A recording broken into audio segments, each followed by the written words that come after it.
Hello everyone, आज हम बात करेंगे इंडियन पेनल कोड 1860 में पनिशमेंट्स के बारे में जो सेक्शन 53 में आता है। ठीक, section 53 Indian penal code punishment के बारे में बात करता है। कितने पनिशमेंट्स होते हैं सेक्शन 53 आईपीसी के अकॉर्डिंग? 5 टाइप्स के पनिशमेंट होते हैं। कौन कौन से? Death penalty, life imprisonment, simple और रिगरस इम्प्रिजनमेंट, फॉरफीचर प्रॉपर्टी और फाइन। ठीक, आइए हम इसका डिटेल में समझने की कोशिश करते हैं।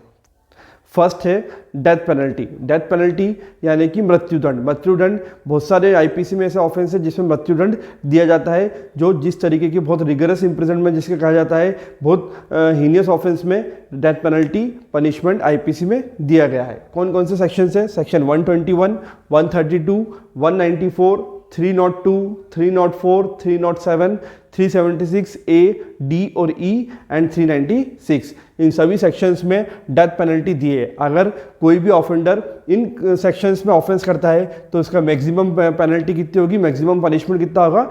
डेथ पनिशमेंट होगा। डेथ पेनल्टी मृत्युदंड से वो दंडित किया जाएगा।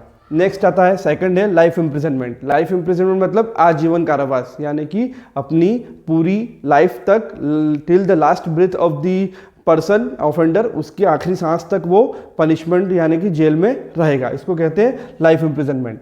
सेक्शन 121, 121 ए, 122, 124 ए, 238, 307 एंड 376, ये सभी सेक्शंस क्या बोलते हैं? लाइफ इम्प्रिजनमेंट के पनिशमेंट भी इसमें इन्वॉल्व है। ठीक, कुछ सेक्शन सिमिलर ऐसे दिखेंगे जो इसमें और इसमें है। तो इसमें क्या होता है, मैक्सिमम जो ऑफेंस जिस तरीके का होता है, rare of the rarest offence में डेथ पेनल्टी, अगर उससे थोड़ा सा कम हो तो लाइफ इम्प्रिजनमेंट। ठीक है, कुछ सेक्शन सिमिलर हो सकते हैं बट मैक्सिमम क्या होगा, डेथ पेनल्टी के सेक्शन है। इसमें मैक्सिमम पनिशमेंट डेथ पेनल्टी है और लाइफ इम्प्रिजनमेंट इन सेक्शंस में कवर होते हैं। ऑलराइट, थर्ड इंपॉर्टेंट है इम्प्रिजनमेंट, जो कि दो तरीके के होते हैं। कौन कौन से? फर्स्ट सिंपल यानी साधारण कारावास, सेकंड रिगरस इम्प्रिजनमेंट यानी कि कठोर कारावास।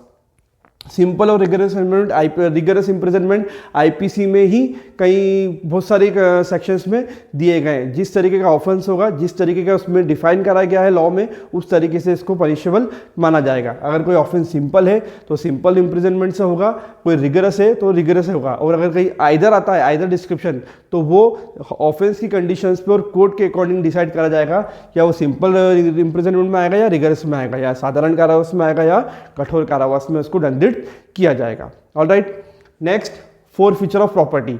फोरफीचर ऑफ प्रॉपर्टी क्या होता है? यानी कि प्रॉपर्टी को फोरफिट करना, आपकी प्रॉपर्टी को एक तरीके से फोरफीचर करना। ठीक, सेक्शन 126 और 127 फोरफीचर ऑफ प्रॉपर्टी के पनिशमेंट से उसको बताया गया है। लास्ट है फाइन। हर ऑफेंस में फाइन दिया ही जाता है। आप किसी भी तरीके का ऑफेंस आप देख लीजिए आईपीसी में, उसमें मैक्सिमम ऑफेंस में फाइन इंक्लूड रहता है। This offence punishable with 3 years और फाइन, फॉर एग्जाम्पल 3 years और विथ मैक्सिमम 3 years और फाइन और बोथ, यानी कभी किसी कंडीशंस में दो फाइन या ऑफेंस होता है, पनिशमेंट होता है, या दोनों से, या किसी में पनिशमेंट के साथ एंड फाइन भी होता है, यानी कि पनिशमेंट भी और फाइन भी होता है। ठीक, वो ऑफेंस की सिचुएशन पर डिपेंड करता है कि वो कौन सा ऑफेंस किस कंडीशंस में आएगा। ठीक, अब हम इसमें समझते हैं लाइफ इम्प्रिजनमेंट के बारे में क्या होता है। डेथ पेनल्टी तो ठीक है, डेथ पेनल्टी यानी मृत्युदंड, उसको फांसी की सजा दी जाती है। लाइफ इम्प्रिजनमेंट को एक तरीके से, इसमें 3 कंडीशंस होती है, इसको किस तरीके से समझा जाता है। ठीक, लाइफ इम्प्रिजनमेंट फर्स्ट, इसका मीनिंग माना जाएगा। मीनिंग क्या होता है? इसका मतलब ये निकाला जाएगा till the last breath of the offender, यानी कि उसकी अंतिम सांस तक जिस व्यक्ति को हुआ है उसका मतलब लाइफ इम्प्रिजनमेंट होता है, वो अंतिम सांस तक जेल में रहेगा। ठीक, सेकेंड होता है उसका कम्यूटेशन, यानी कि लघुकरण करना। लघुकरण कौन कर सकता है? Appropriate government. ठीक, अप्रोप्रिएट गवर्नमेंट यानी कि सरकार लाइफ इम्प्रिजनमेंट का कम्यूट कर सकती है, यानी उसको लघु कर सकती है, छोटा कर सकती है। कितना? 14 साल। जो 14 साल का होता है उसको कम्यूटेशन कहा जाता है। लाइफ इम्प्रिजनमेंट का मतलब टिल द लास्ट ब्रीथ, और इसका कम्यूटेशन का मतलब होता है, कम्यूटेशन का मतलब ये माना जाएगा कि उसका लाइफ इम्प्रिजनमेंट कम्यूट करा गया है, छोटा करा गया है अप्रोप्रिएट गवर्नमेंट के द्वारा। वो कितना माना जाएगा? 14 years। ठीक, थर्ड है लाइफ इम्प्रिजनमेंट की गणना करना। ठीक, लाइफ इम्प्रिजनमेंट की गणना यानी कंपैरिजन, उसको रिकॉग्नाइज कैसे करेंगे? उसमें लाइफ इम्प्रिजनमेंट की गणना कैसे होगी? वो होगी 20 साल से। ठीक, अगर लाइफ इम्प्रिजनमेंट को कंपेयर करना है तो 20 साल, कम्यूट में 14 years, और मीनिंग इसका माना जाएगा अंतिम सांस तक। ठीक, डेथ पेनल्टी, लाइफ इम्प्रिजनमेंट की 3 कंडीशंस हो गई है।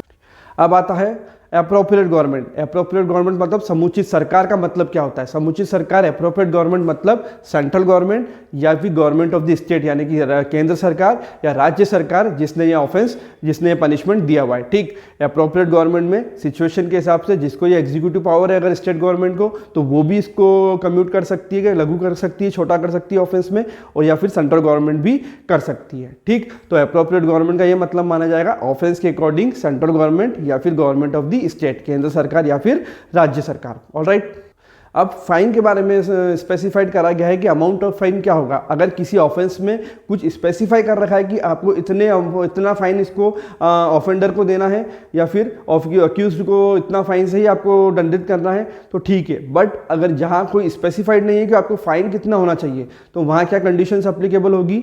वहाँ पे ये माना जाएगा कि वो फाइन क्या होना चाहिए? अनलिमिटेड होना चाहिए, बट एक्सेसिव नहीं होना चाहिए। अकॉर्डिंग टू सेक्शन 63 वो अमर्यादित हो सकता है परंतु अत्यधिक नहीं होगा। ठीक, तो सेक्शन 53 में अपन ने पनिशमेंट्स के बारे में बात करी है। 5 टाइप के पनिशमेंट्स होते हैं, इसमें कौन कौन से सेक्शन इन्वॉल्व होते हैं और इसका मतलब क्या होता है। आई होप ये लेक्चर आपको पसंद आया होगा। Thank you.